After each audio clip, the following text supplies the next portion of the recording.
I don't know if anyone can relate with this, but when I'm in my creativity, when I'm about to create something, I cannot, for the life of me, do absolutely anything else but that. If I have stuff to do in my house, if I gotta do laundry, if I gotta go food shopping, if I have to go do something, I will not do it. I will not do it. I will consume myself in that creative space. I will not even force myself because it's not like I'm forcing myself to be creative. I am deliberately ignoring absolutely everything else in my life. Is that extreme? Is that extreme?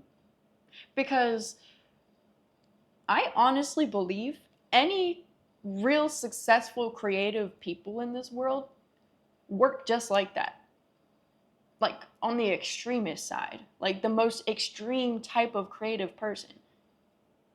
When I'm creating, I cannot do anything else. If I go to the gym that day, honestly, I be clapping for myself. I be applauding myself because when I'm creative, I have to be constantly thinking about about what I'm doing. I have to constantly be thinking about it. So if I'm going to the gym, doing laundry, if I'm out food shopping, running errands, best believe I am not thinking about those actions. I am thinking about what I want to create.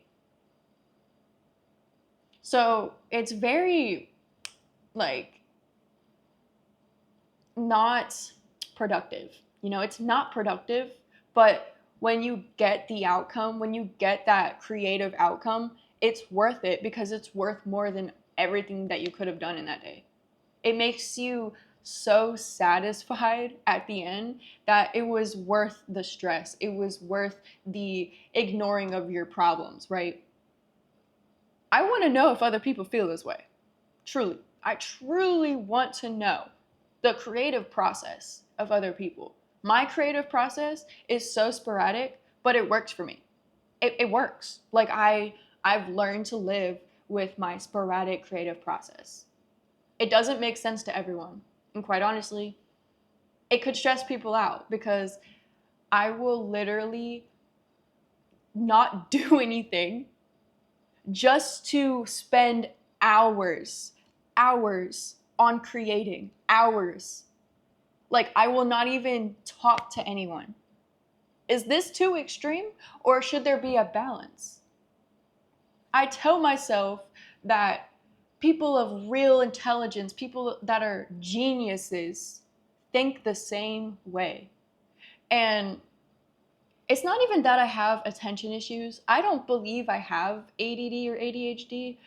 I am just very, very passionate. I'm a very passionate person. So when I'm tapping into something that I'm really passionate or interested in, best believe I'm gonna put my best effort, my best thought, all my best thoughts into it. I'm going to literally consume myself in that passion, which in return leaves me not doing the rest of anything else, in my life. So is there a secret to the creative process?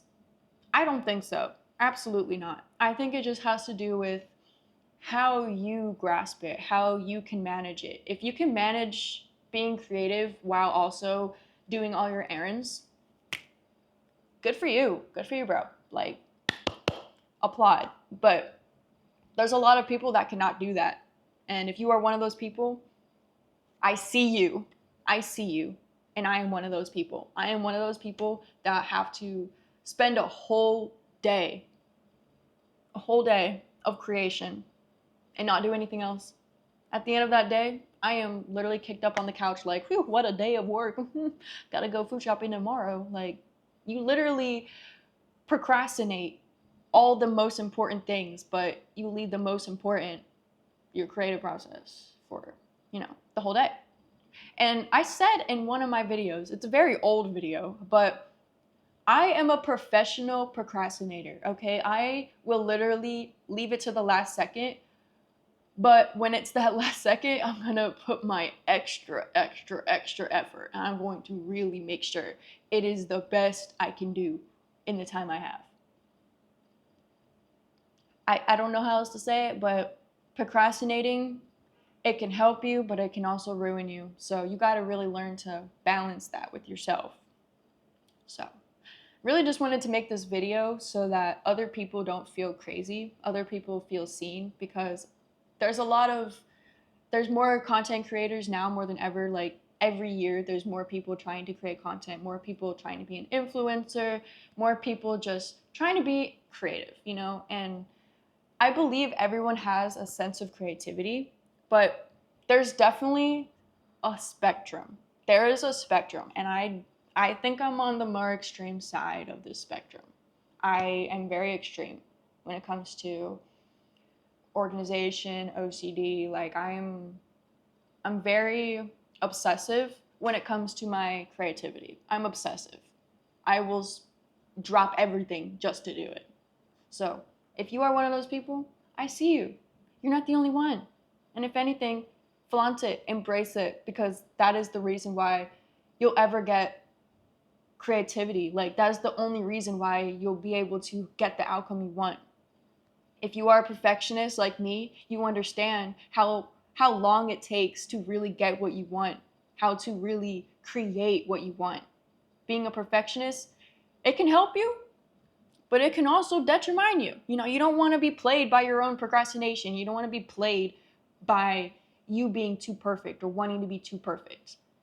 There is a balance to it, but as long as you can manage it in your life, you should be able to spend a whole day creating and not really worried about it. You shouldn't feel judged for creating for a whole day, So I'm trying to leave that pressure off myself. I'm trying to relieve that type of pressure, because I put a lot of pressure on myself to create, to get things done, to feel like I'm perfect. Everyone wants to feel like they're living the perfect day every day. You want to have like that day of completion, that satisfaction at the end. You want to feel like you did at least something in your day, But when you are in your creative space, it can feel very underwhelming because you are creating. You're not necessarily going out running errands. You're creating, you're thinking, you are putting your thoughts into reality. So that alone is stressful.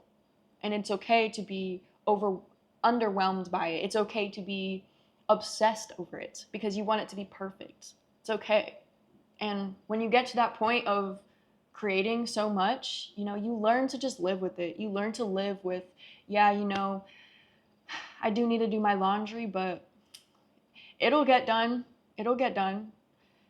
You need to tap into your creative space when it's the most convenient for you, because who knows when you'll get that creative headspace again. That's the thing about being creative or being an artist. When you are finding that creative headspace, you have to tap into it when you find it. You have to. Or it could cost you. It could cost you more time. It could cost you more effort to get back into that headspace. And it's hard to get into a creative headspace. It's hard. It really is. That's why you ignore everything. You ignore everything else because it's easier to just go do laundry. You don't really need a headspace for that. But you need a headspace for creating. You need a headspace for having imagination. The imagination is like the power of creation. You need to be able to imagine and think bigger and bigger picture to create something new, So that's pretty much my video. I wanted to basically make people feel seen. You are not alone. You are not alone. If you are constantly obsessing over creation and being like a perfectionist, it's okay. It truly is okay. And I see you. So thank you guys, and I'll see you tomorrow.